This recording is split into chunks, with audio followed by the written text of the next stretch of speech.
Ladies and gentlemen, welcome to What You See Anime. I am your host, Peter. On today's episode, I will be reviewing the recently wrapped up fall 2026 season, going over all the new properties, the banger sequels, and the shows that I dropped along the way. So it's going to be a nice, fun, and casual conversation because it's just me today. So congratulations to Miles, normally my co-host, for everything that is anime, whether it's reviews or previews. He's having another kid, so he's going to be a little bit busy. So you might be seeing a little bit more episodes of solo content, depending on people's schedules, if they're able to guest or not. But as long as I can get content out there, as long as I still have a passion for anime, I'm going to keep making episodes every week when I can. So definitely taking a little bit step back with like my vacations and not planning out as much. That way I don't get burned out because I've been doing this for like 8 years and I think I've only missed like 8 weeks or something like that. Like on average, I miss like a week a year. It's something crazy. So that's ever since we moved over to a weekly format. So don't keep pumping it out, and hopefully everyone's still listening. But we're talking about the fall season. It just recently wrapped up, and I keep saying fall, and it's winter. It is the winter season. Oh, hey, that's why when you run solo, you don't run into some things like this. So we are reviewing the winter 2026 season. I'm gonna leave timestamps in the description below. Obviously, we're gonna be talking spoilers, so jump around to the shows that you have seen or haven't seen. I'm gonna be doing the new shows first and then sequels towards the end. So it's gonna be a little bit different formatting. I'm gonna be ranting a lot more, but hopefully you guys still enjoy it. And I would also love, because I'm solo, I'd love to hear your thoughts, whether it's in our Spotify comments, YouTube, or our Discord. All of that is in the description below. If you want to leave comments there and just let me know your thoughts. So first, let's start out with doing this a little bit differently. I'm gonna start off with the shows that I dropped first, and then move into everything else. So I really don't like as of late. I don't rate shows that I drop, and since then my mal average score has gone skyrocketing. So I would say I'm a pretty lenient grader and rater because enjoyment is my number one factor when it comes to watching shows, depending on the type of content they're trying to produce to me. So I dropped two shows this season. The first one was Trigun. I really like Stampede, but something about Stargaze just didn't hit me the same way as it did. I don't know if it was because of the lack of Vash, but the story just didn't compel me in a way for me to keep going with such a stacked season as it is or was, and trying to only watch. I'm not trying to do 20 plus shows a season anymore. I'm trying to whittle it down a little bit depending on how good the shows are. So if it's a packed season like Winter was, and it just doesn't catch me, it's not necessarily a show I'll never come back to because I did like Stampede. I just can't make the time for it. And this season also sucked because I was in Japan for 2 weeks and I couldn't watch as many seasonals as I wanted to. So I had to make do. So I wouldn't necessarily say Trigun was a bad show. It was just with my time and where I had it like ranked in all my shows, I just dropped it for the time being. And then the other show that I dropped was called Wash It All Away, which sucks because I actually went to a Tommy where the show is based off of, and it looked like a really fun slice of life dealing with amnesia. And I thought that's kind of what we are going to go into, but it had like really weird, like, how she looked at the high school guy. Didn't like it. It kind of just threw me off for a loop when I was watching the show. Like it felt so unnecessary that the kid had to be that age. And if she wanted a romantic interest, it felt more realistic that it would be someone who has like common traits as her. Like she's running an entire business by herself. I would feel like somebody who is more independent and focused would be a better suitor rather than a high school student, which didn't really make a lot of sense. So the romance aspect of the show that was like hinted at, didn't like it. So dropped that one. So those are the only two shows I dropped. Winter was a fantastic season. Oh, let me mention there are some shows that I didn't get to watch that I am planning on, and they will 100% be consumed. Hell's Paradise season 2, Golden Kamuy season 2, and Medalist. Or not, Golden Kamuy wasn't season 2, but the next part of Golden Kamuy and Medalist. Medalist I'm trying to get to watch for Watch Club, so we have a more in-depth breakdown because we all really liked it. So if you want to hear the cast thoughts on Medalist, we have an entire episode for that. But I haven't watched it yet, but it will be consumed and it will be talked about on the podcast. I will continue to nominate it for Watch Club until it wins. So that being said, those were the shows that I didn't get to / dropped.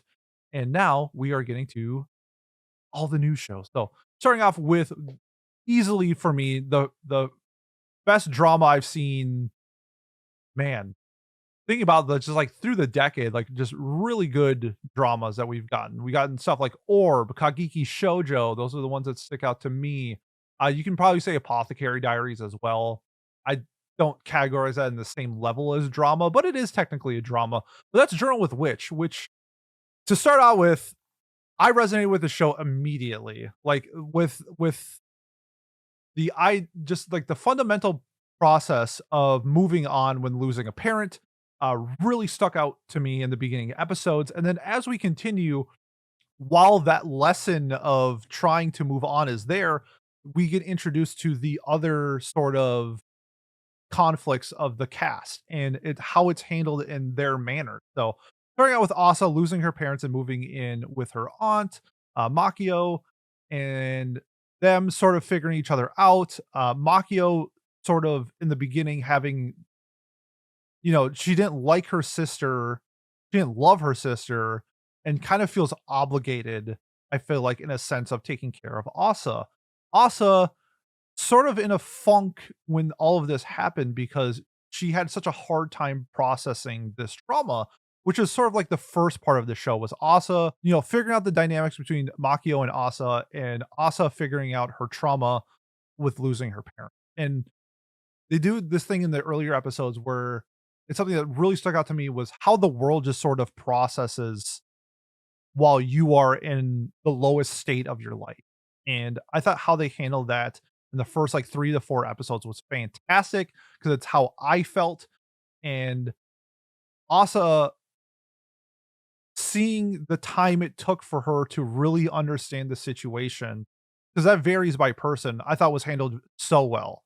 And so that was sort of the beginning parts of Asa, and we see that throughout the story. Like, don't get me wrong, like that's still there. Even like the last episode when they decide to finally celebrate the life of her parents, it wasn't on the actual anniversary of her death, but it was when the time that Asa was ready to celebrate the life of her parents, I thought was fantastic. But not to move away from like that thing, but were other parts of the cast that were also dealing with their own aspects of trauma and issues throughout their life. So Makio, we got a glimpse of it in I want to say like episode 6 or 7, where it seems like she probably had a miscarriage with Shingo, and her having losing a child. We had the hints with her books that made it seem like it was that, but we never really got like the scene of I don't know if this is a scene in the manga or not, but like Makio addressing that, I feel like that's probably a manga thing, which I will be planning on reading.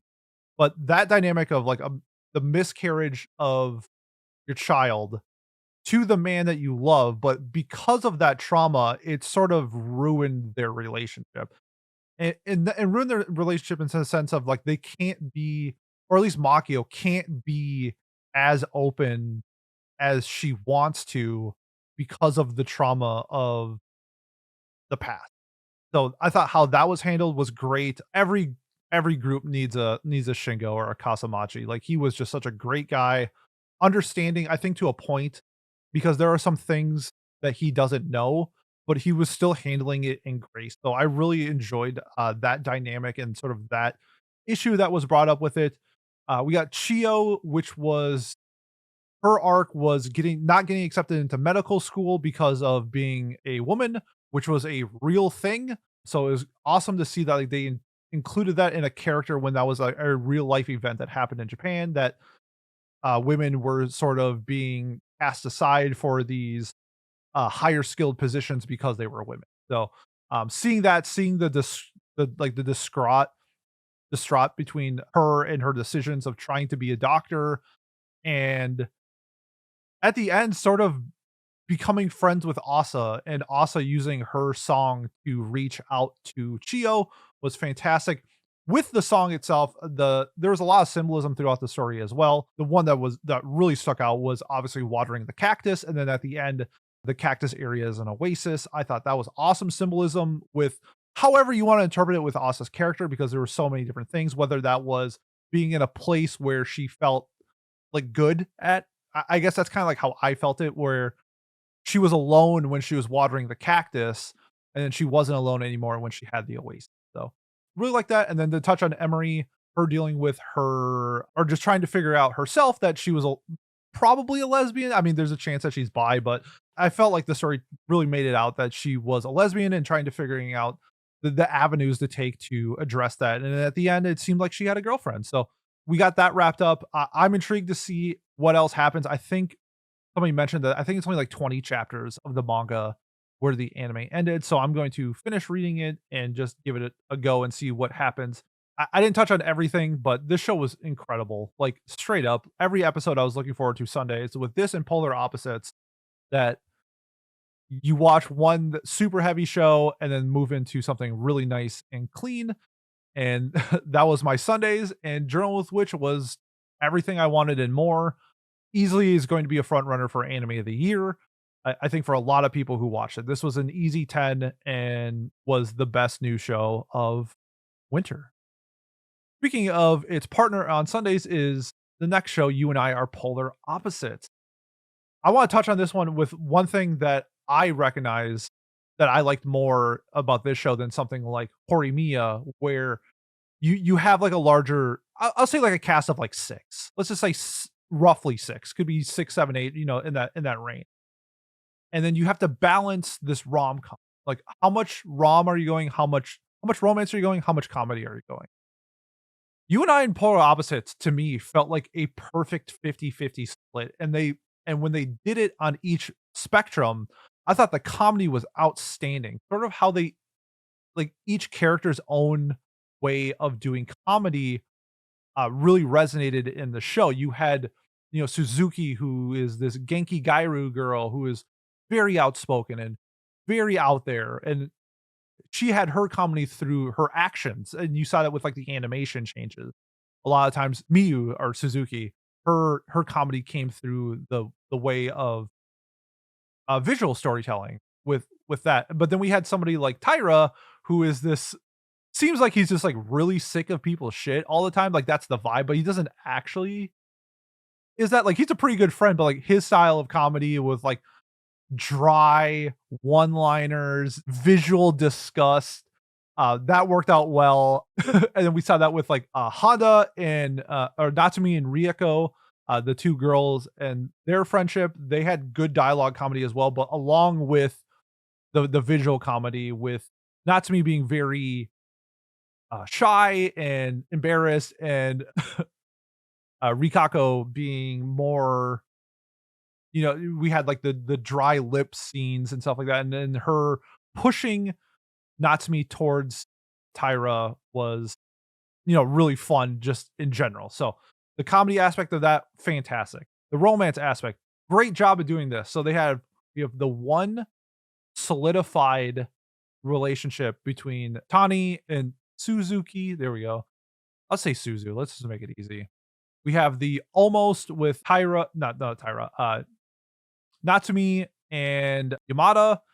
And then we have like the will they won't be with Azuma and Tyra. So that like core setup, I thought you got a little bit of everything with the romance. And that's kind of, I think, because Horimiya kind of did, I guess they were kind of like all couples for the most part, but then there was one chase. But this felt like it was like a nice, even layout of the romance. Like everybody got something from each one in different ways.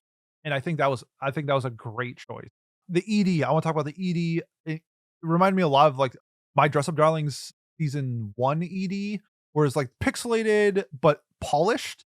And it just added to the aesthetic of this show is just pure fun.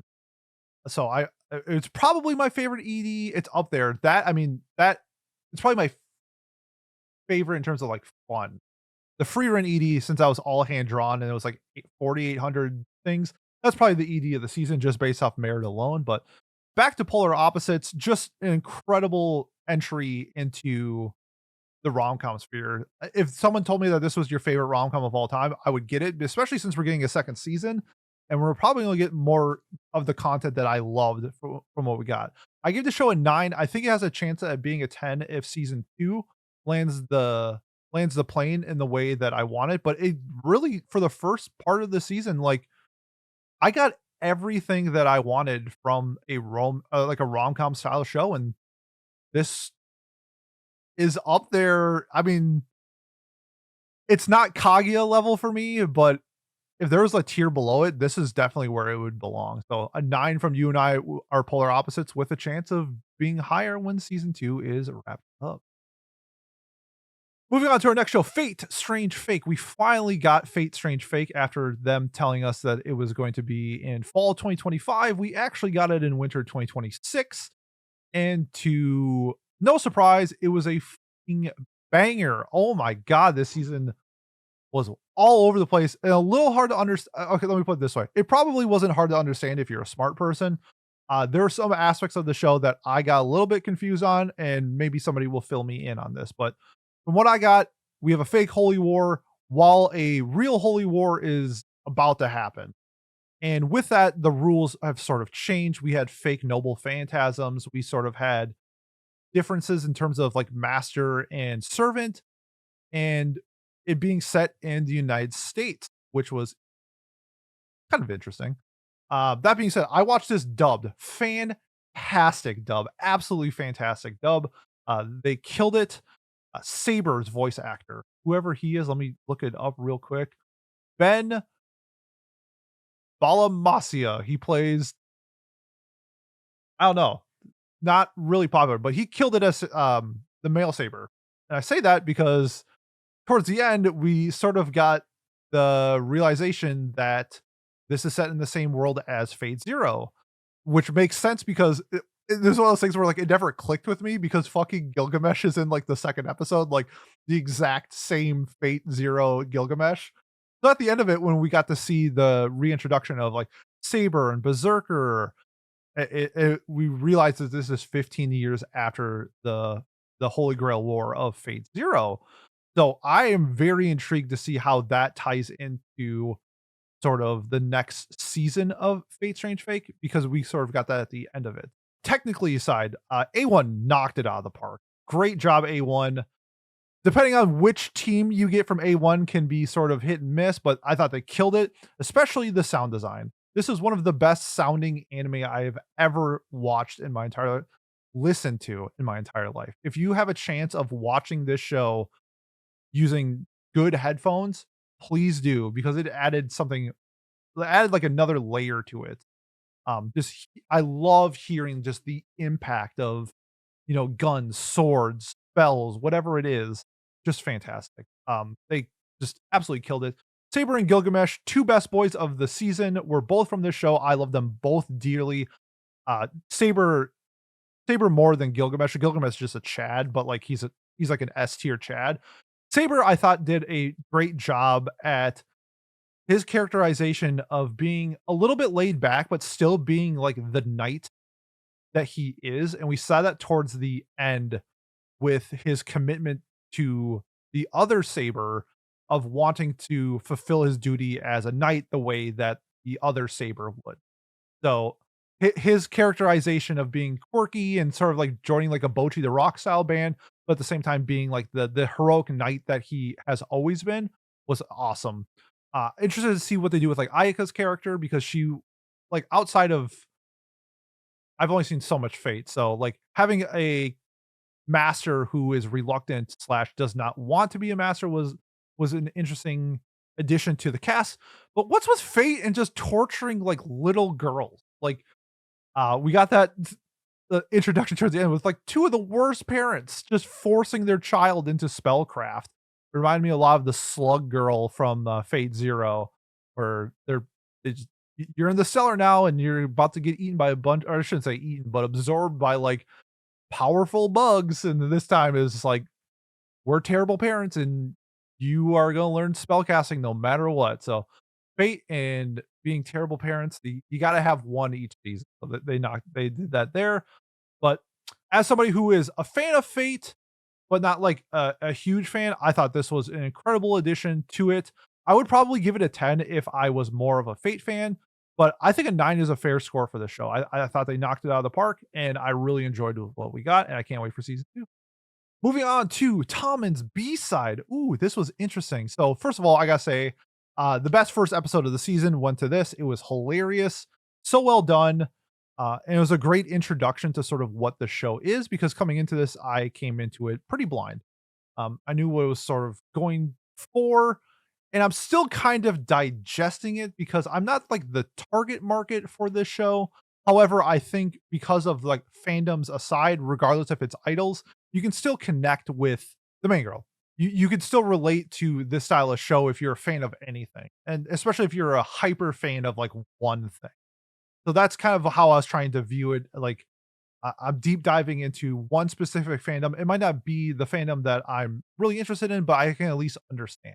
So that was my mindset coming into it. So when we sort of got this like romance side angle to it, I wasn't really for it. So it seemed like the main girl's like character, she was more of an admiration towards Amit.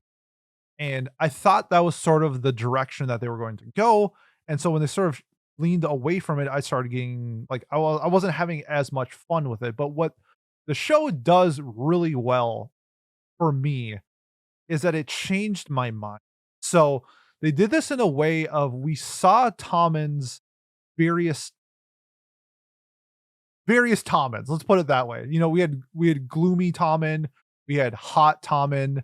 So, with Kenosha, seeing the sides of Tommen, it opened up her to see him in a different light rather than just the idol that she was always fantasizing, about. And it showed us as an audience. So when we saw that and we sort of saw Kenosha have a different change in sort of how she was viewing Tommen towards the end, I did enjoy that. So I want to say props to a show that makes me change my mind on how I'm feeling about something throughout the series. So props to Tommen for that. The Supernova song, the OP, fantastic. I really vibed with what they brought with that. Sort of the drama with it, because we had Oshi no Ko also airing this season.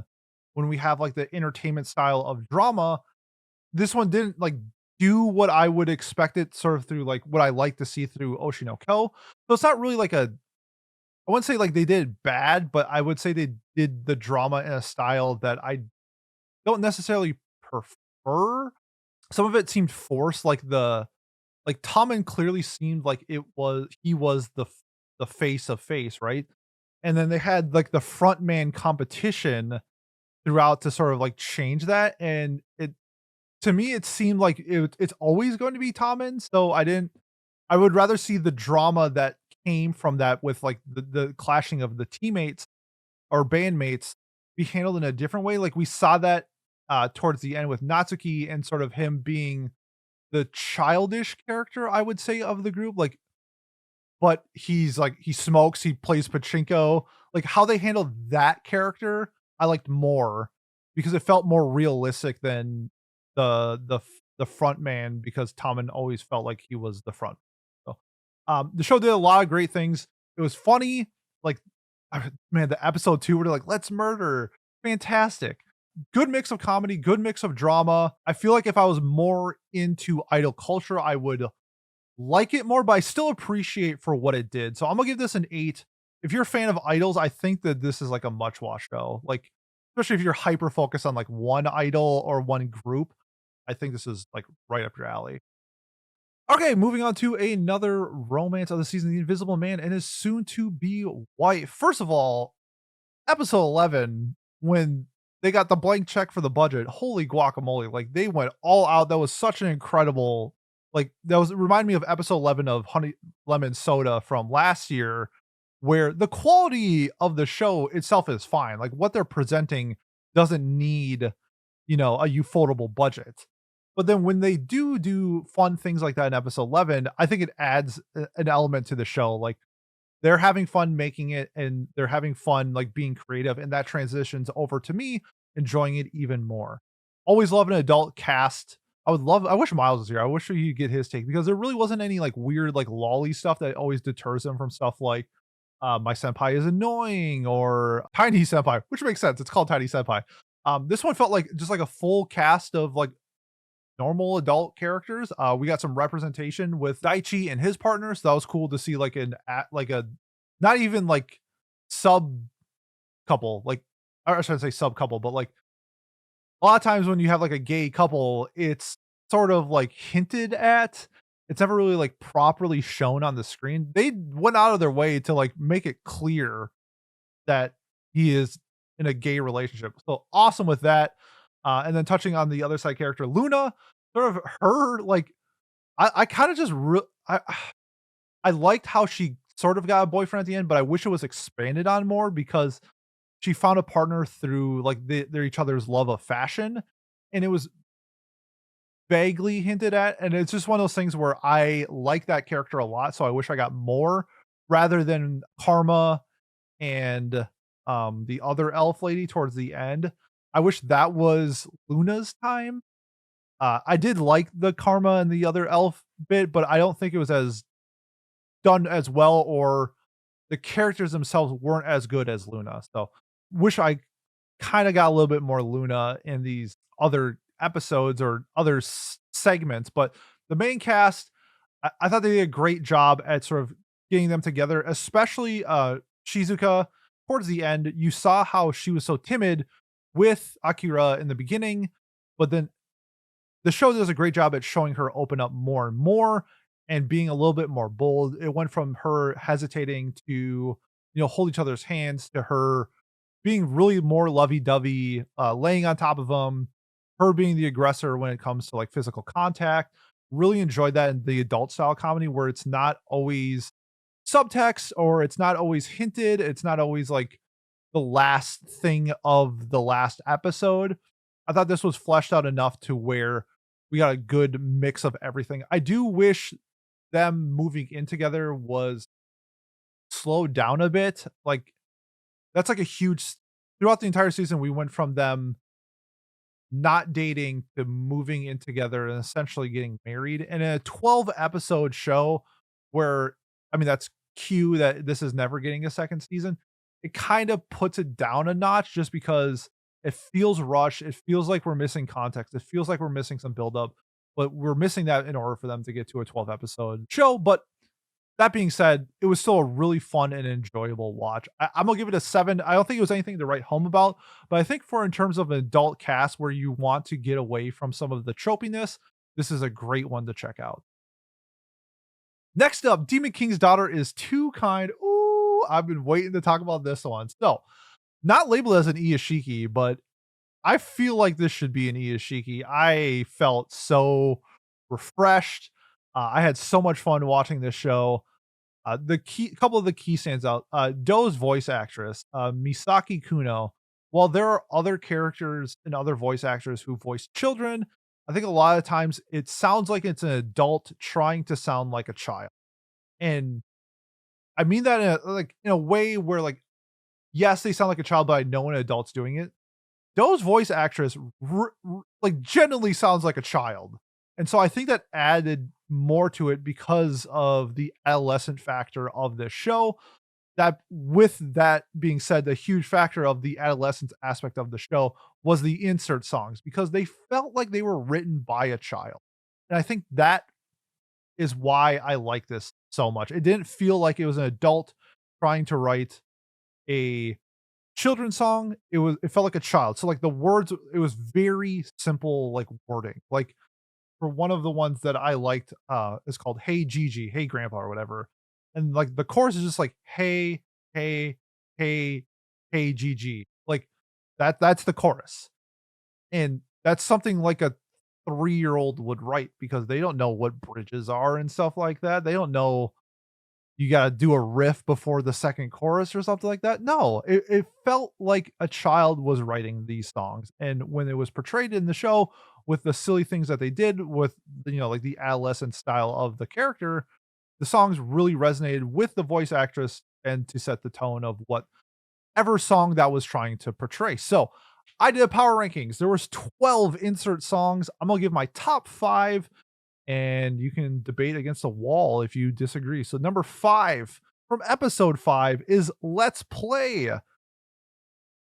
Number 4 from episode 1 is Hide and Seek. Number 3 This is the finale insert song, episode 12, You Can Do It. Number 2, I mentioned it earlier, that is the Hey GG. And my number 1, not even close, easily the best insert song of Demon Lord Daughter, and that's Doe's March from episode 6. Just great. So those are the insert songs. Let's talk about the show itself. So what I liked about this is it did the one joke every episode, but it worked. So every episode, it's set up where Doe needs to do something evil to see that she's a demon, and then she somehow twists it every single time for it to be a positive for all of humanity and demon kind. So when you have to do that for 12 episodes and you don't change the formula, it can get stale. But I really do think that the show capitalized on Doe's innocence, Doe's just being the nicest person in the world, and having that polar opposite of what a demon normally is, I think makes the jokes land better. So I thought the comedy was great. I thought the storytelling was great, and just sort of how they presented all of that. I think for the average person, you would probably give this show like a 7. Like I think for most people, this is just like a standard slice of life, maybe an 8. It has a 7.36 on Mouse, so it's higher than I would say I would have thought.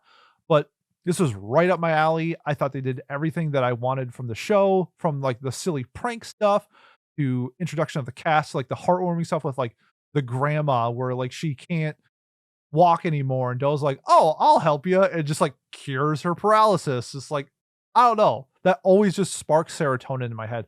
Personally, this is a 10. I think most people would give it like a 7. I do think this is a better slice of life. Not even label as a slice of life. That's crazy. I would label this as like slice of life slash Iyashiki vibes, but this was great. Reminded me a lot of how I felt when I watched outside of episode 1 of Mushroom Pup. Just this is the content that I'm looking for in these style of shows, and they knocked it out of the park, killed it. Okay, let's get to some more romances in the clear moonlit dusk. I've read this one, so I knew what I was expecting coming into it. And the anime did some things better than the manga, and then vice versa. The manga did some stuff better than the anime. I don't want to touch on it like too long because I wasn't super into the show. I think what the show does really well though is highlighting how you feel with like your first crush at that age. I I, I really do think that Yoi's performance and how she's portrayed in the show does a really good job at sort of that doki doki butterflies in your stomach feeling. Outside of that though, I do think that this is more of just like a surface level romance. You have like the very like the drama is light. It's like it's the coworker. You guys have similar interests. You should choose him, not me, type of thing. That was fine. The main dude, Ichimura, he has some conflicts with like him being rich and him being viewed as being rich, and we never really see like his parents. So that's not really ever delved into. And from what I read in the manga, that wasn't also delved into. So we only got to see like a side of his character. Like Yoi is definitely the prominent one of the show, which makes sense. But when I'm like looking at these style of shows, like what does this show do better than show X or Y or Z? It's hard to find what this show does better, but it also doesn't do anything worse, which is kind of why I feel like this is just like a middle of the road, nice to watch romance, but it's not winning any awards. It's not any of that. So I liked it. It's solid. I gave it a 7. I think 7 is solid, and it was a solid show. So what it and the last new show, sorry. The last new show we are going to talk about is Shiboyugi playing death games to put food on the table. A show when I watched the PV, I was captivated by because the art direction was very unique. And I keep hearing conflicting things whether this art style was on purpose or was due to budget constraints, but it doesn't really matter at the end of the day.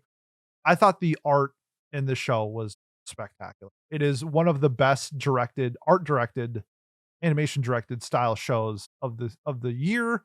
And if you included it last year, it probably would have been up there as well. The only thing I like going forward that could match it, at least from what I've seen, is that Jaguar, the Witch in Mongolia, with what Science Star is doing with their direction on that looks incredible. I would put it on the same pedestal just from based off PVs with this. So Love the art, love the direction of like the palette that they used, where it was very cloudy. It was we use a lot of like whites and blacks, but also grays and heavy on the gray. So cool palette that they use for sort of showcasing what we got. A couple of things that I really liked about playing Death Games was it did a great mix of showcasing the Death Games story, but also the intrigue of the horror aspect of it. So I don't like gore. Never have, never was a big fan. So when you have the horror style of let's take episode, I think it's 1 or 2, where they have to unlock the keys or the saw gets you. And there's like 6 girls and only 5 of them make it out. The 6th girl wasn't fast enough, but you don't see her get killed by the saw. You see the sounds, you see her or you hear her, and then you see the aftermath. And I think that for me, I like better because then if you picture it in the way that you want, like you heard it, you know it was a terrible death, but you didn't see it. So it's up to you and using your imagination to do that. So I like that part. Other things with it, the sound design of this, I mentioned Fate. Fate had incredible. I think Fate had the best sound design of the season. This was number 2. I thought they did a fantastic job at, like the slow and mundane like steps that they use. So I mean that with like when they're setting up the scene, the dialogue itself is most of the time either quiet or in like a speaking or like a normal tone. And when you have like these heavy steps of the characters, it added so much to like the what's coming next aspect of or the what's behind the next corner so well. And they did that with like the movements, the action, the ambiance of like a waterfall or like the wind. They did a great job. I don't really like death game shows, so I'm gonna say this with like a caveat with sort of like Tommen, where it's like I can understand like what people like really like about this show, but if you're not like a huge fan of the show, it can only do so much, and that's kind of where I am. Where like death games are cool, what it presented to me was fantastic. I loved it. We even got like things like a Saw ending where the person that she looked up to for finding a reason for playing this game is killed in the 99th whatever battle. I'm paraphrasing, but if you watch it, you know what I'm saying. But then she wasn't actually dead, so I love that. It's one of the reasons why I love the original Saw. And then touching on like the world itself, I'm still a little bit confused about the world, whether this is more public and everybody's viewing it like this is just part of normal day life, like our death games is a normal thing, or is it more the Epstein Island people who are watching, it's only girls and it's only attractive, like young girls doing this stuff. So, not really sure on what that is. Somebody can let me know. But I thought the world had enough mystery for me to like be entranced by it. I really enjoyed sort of what they set up. And I'm really intrigued to see what we get from the movie Cloudy Beach 44. So, we are getting more content. I'd be intrigued to see how it is. And the one thing I wanted to mention that I wish that they did, and I brought it up, is playing with the scenes itself. So that means the when it's like 1 of 33.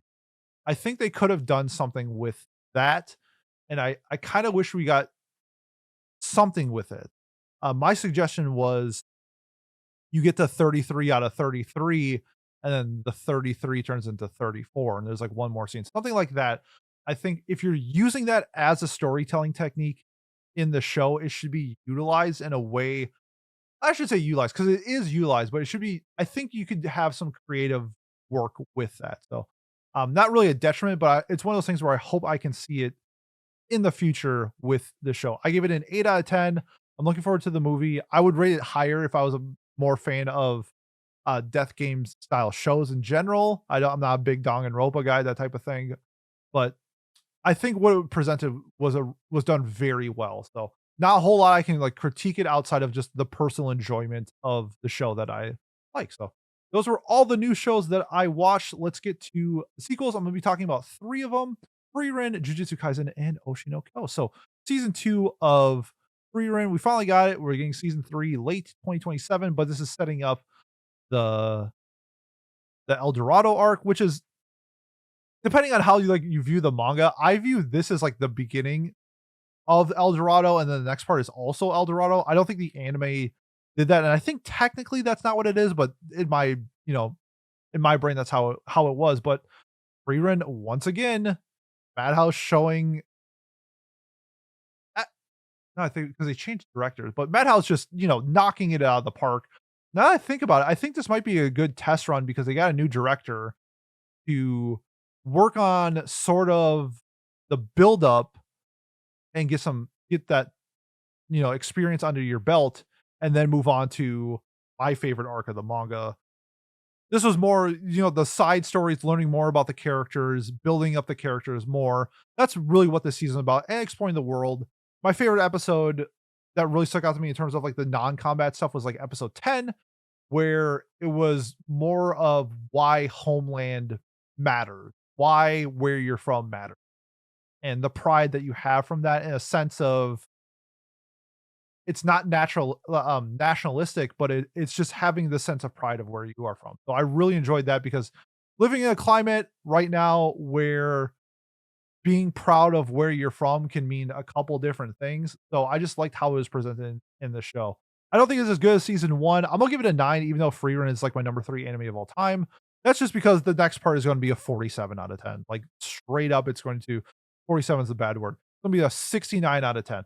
Um, I just can't wait for people to experience El Dorado because it is incredible and it has my favorite arc, or my favorite character, and my favorite arc of the entire series. So 9 out of 10 from Frieren. Not much to say, just because like if you've seen it, you know how great what you got was. So love it. I can't wait to deep dive more into the next chapter.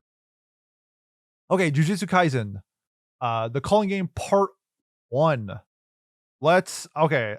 The fact that people got upset that they had to read the rules of the Calling Game was wild. Like,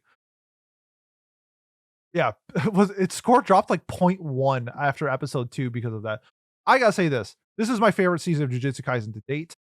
I th It was pure action the entire time, and every drop that we got was just cinema.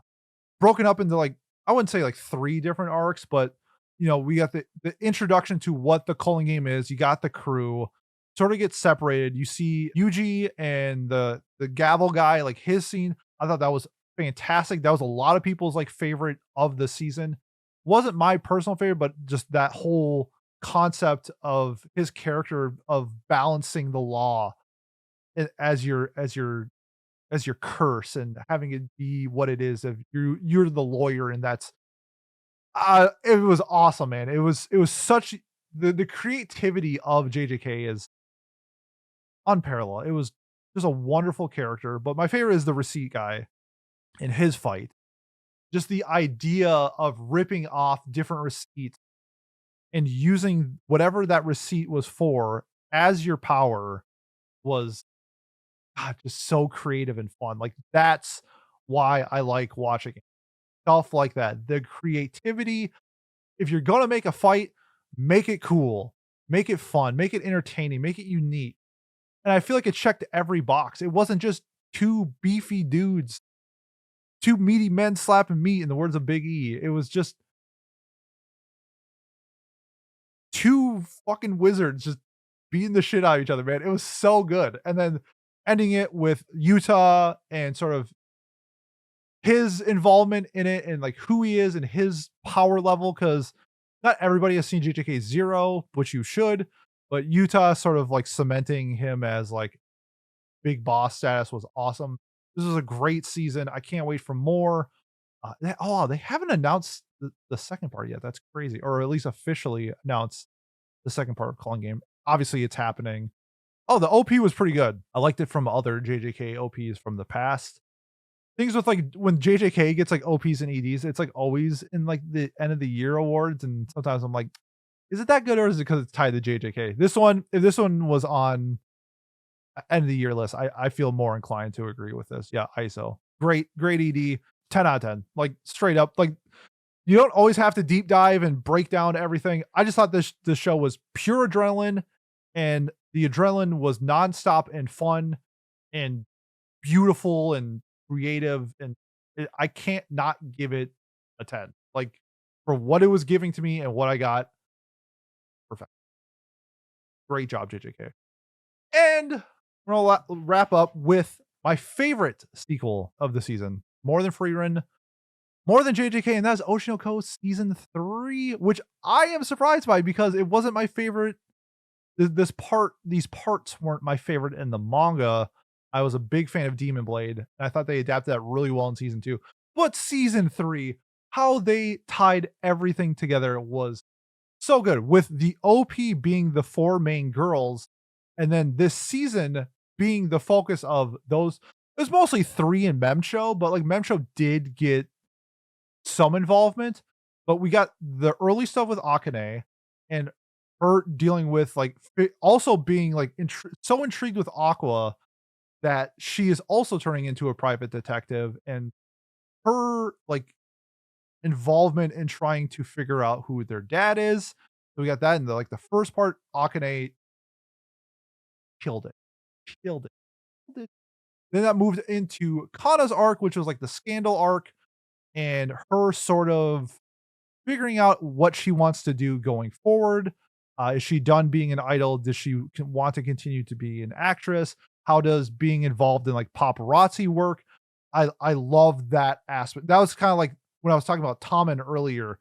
The drama of, like, the entertainment business, something like the scandal arc makes perfect sense in their world, especially in Japan, where, idols lose fans and lose sponsorships over having a partner, which is insane. But what if your partner was a married man, and that sort of scandal, like how that was almost brought upon, but Aqua, the real homie, saves the day behind the scenes. And then wrapping up with Ruby, I mean, we get introduced to her terrible, terrible mother, awful human being, belongs to the street. Same with her father. We didn't see him though, but that whole family is for the. I mean, the brother and sister, they didn't know, but the mom and dad are for the streets. And then Ruby learning that Aqua was the doctor from before, and sort of Ruby being happy for, like, the first time in a long, like, truly happy, like, finally having an answer, finally having something that was a void in her life be answered for her. And I thought they just killed it towards the end. Episode 11 of Oshi no Ko is my favorite episode of the year. I thought they just, what an incredible piece of just wrapping up everything and then sort of setting up the next part of Oshi no Ko. I know people are weirded out about Ruby, but you have to understand, like, it's a great show to, like, digest and deconstruct the characters of why is Ruby like this. It kind of reminds me of breaking down a character from, like, Evangelion, or a little bit, but, like, why is Ruby acting the way that she is? She never got to be the 16-year-old girl that she was. She was too busy dealing with, terminal cancer. So she is now the peppy, lively girl that she wants, and the person that she admired and probably had a crush on is standing right in front of her. It's a little complicated with that now being your brother, but I think they handled it in the manner that made sense. I can see why people think it's weird, but, like, it never goes past that. And so I respect that, because we had a thing in episode 1 or season 1 that it's one of my favorite things with Oshi no Ko. When you're dealing with these types of stories, Aqua has inner dialogue of, I've been 14, I've been a teenager for so long, I forgot that I was a grown man. And when this is when he was sort of viewing girls his age as attractive, and he knew that it was wrong. And so he didn't really do anything. That's kind of how I felt with Ruby, and sort of it's addressing, sort of the trauma that she had from the past with her family, and being in front of somebody that she had, like, a crush on or admired, and just that wave of emotion, especially, like, the first, like, the next day she's all lovey-dovey, and even Kana calls out Ruby, like, "Hey, get out. What's wrong with you?" It's the overwhelming rush of emotion from Ruby, and just being so happy. And I just loved it. I loved how they wrapped up the season, and showcasing the girls in the OP, and then showcasing the girls throughout the season was chef's kiss. Loved it. Absolutely loved it. 10 out of 10. This is probably this I have to decide which one I like better, this or Journal with Witch, because these were both just fantastic dramas for, like, different reasons and the topics that they handled, but they both killed it, so I loved, loved, loved, loved the 3rd season of Oshi no Ko, and I can't wait for the turmoil of how the show ends for season 4. It was announced, I don't know when we're getting it, but it is the final season. Can't wait to can't wait to talk about that. So, that is all for the episode. So, if you have made this far, thank you so much. Ranting for an hour by yourself can be tough. So, I hope you enjoyed what this. And if you have any suggestions, if I am going to do more solo content, let me know with what you would like to see, and I can try to incorporate that in the episodes. But hopefully, Miles can find some time and join me on some review episodes. So, thank you. If you want to support us or me, the best way to do so, like, comment, subscribe, leave a review on whatever platform you are watching or listening to us on. You can join our memberships on YouTube. That just helps with covering expenses with like editing and thumbnail costs. We have 2 tiers. One's $1. The other one is $500. So if you want to help us out depending on your bank account, go check us out on YouTube. Otherwise, next week is our April Fool's episode. As you know, we are terrible with planning, so our April Fool's episode will be dropping at almost the end of April, but it is what it is. We will be watching Eclipse. Yes, we have already watched 2 Twilight films. We are going to finish it out eventually. So we got 3 more watch club or 3 more April Fools to get through. So we're doing Eclipse for the next one. Otherwise, if you're not here for Watch Club in 2 weeks, we are hopefully but it might just be me, will be doing the first impressions of the currently airing spring season. So look forward to that. I want to say thank you so much, and we will see you next time. Peace. Bye bye.